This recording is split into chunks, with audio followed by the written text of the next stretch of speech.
Running it through a scanner, again, Micarta does this. Once you unpack it enough, let me run it through an A/B scanner and see if I know anything. The leverage is if somebody else has already done the work for me, then I'm done, which is a good thing. Some of the things you may determine from packed malware, Angel Hop, maybe that's a password. TFTP may be of interest. So if I take this program, mslap.exe, and unpack it, I can see some things from it. That's a standard packer, UPX. And it's all said and done, and this is what you said. This is where this was compiled with LCC under Win32. And all I did is strip off the packing, so the compiler has identified itself. And that may be important to know. And we talked about packing versus unpacking and what that means. When I unpack it, I also see a bunch of references to DLLs. And with those DLLs referenced, I can get an idea of what it's trying to do. Like wininet.dll, what do you think that DLL does? It's connecting to the internet. I mean, interface. Yeah, so it's probably making some network connections. I can draw some CRT DLL. Any idea what this one is? Common run. Yeah, on a Unix system, there's something called CRT0.so or .a, which is the C runtime library. So it's probably going to use a C language variation of system calls. I may see in that executable so I can determine some things. It added this registry key. This is what this piece of code does that we're looking at. There were a few slides back here where we're doing a static and runtime analysis of a sample, and now we're doing that. So we unpacked it. We first did a strings. There wasn't anything there. Then we unpacked it, and then we determined some more things, and now we did a strings on what we unpacked, and we found these things in there.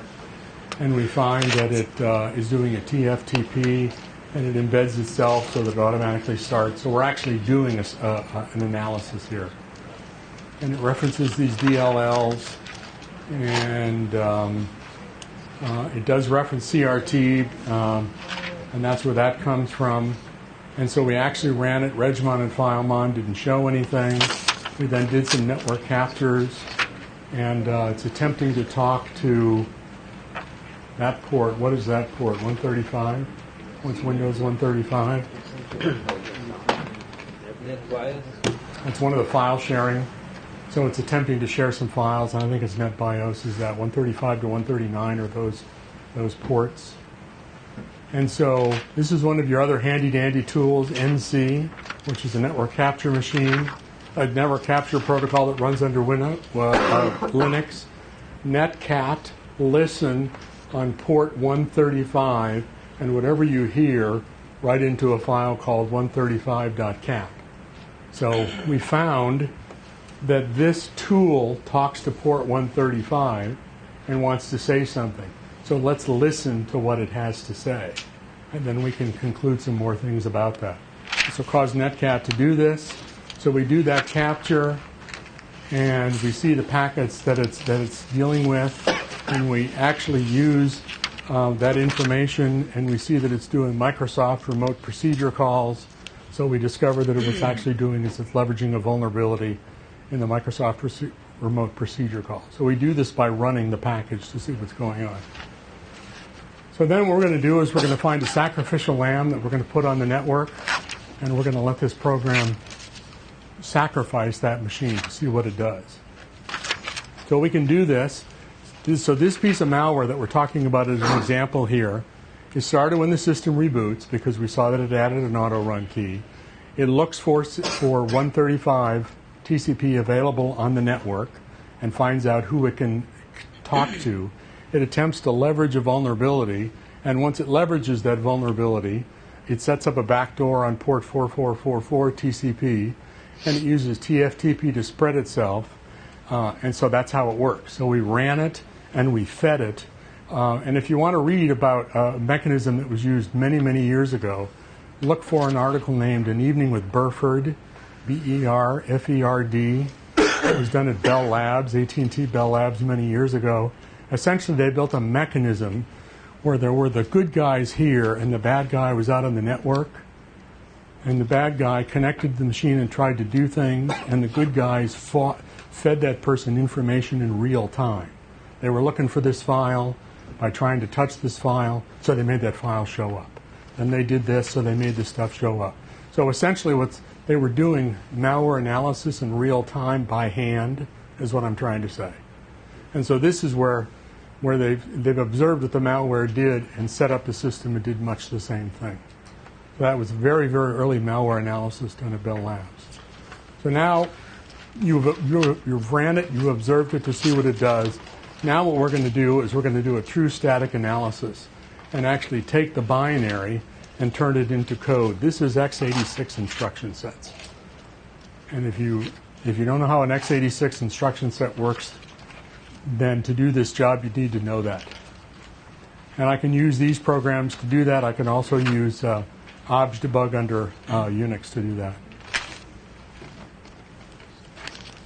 So one of the things that happens when you deal with a buffer overflow, and you saw this morning, you saw a network capture of a buffer overflow.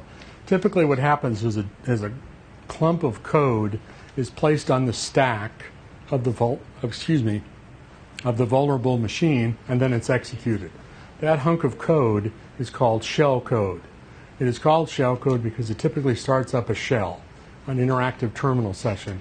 So I can take a program that runs as root and has a buffer overflow into it.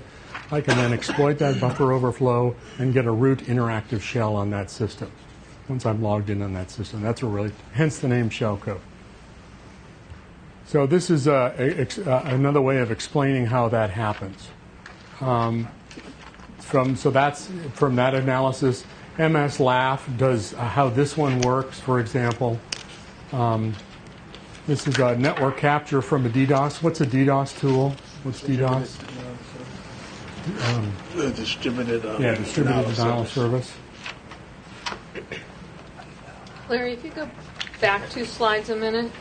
So in this particular slide here, one of the things that, as Larry's been talking about, what you can gain from the static analysis, that even with the runtime or the surface analysis you did, you might not be able to find out that full functionality we were talking about. So here there were actually times associated that it would do certain things in certain parts of the month, and you might never know that because it may never be triggered even in your runtime environment unless you're doing the static or the full analysis. So that's another thing as those processes Larry showed you kept building one upon the other. Yeah. So it's not only am I in the right place and am I not being debugged, but is it the time for me to do whatever it is that I'm going to do? And so any of the ways that you could write a program to act a certain way at a certain time under certain conditions, those are embedded inside malware. So what Robin is saying is you had to observe this for a really long time, a month or so, to see what it actually was going to do and when it was going to do it. Or you had to get down to the source code somehow. Right. And this may take less time to actually let this thing run for a month than to reverse engineer it.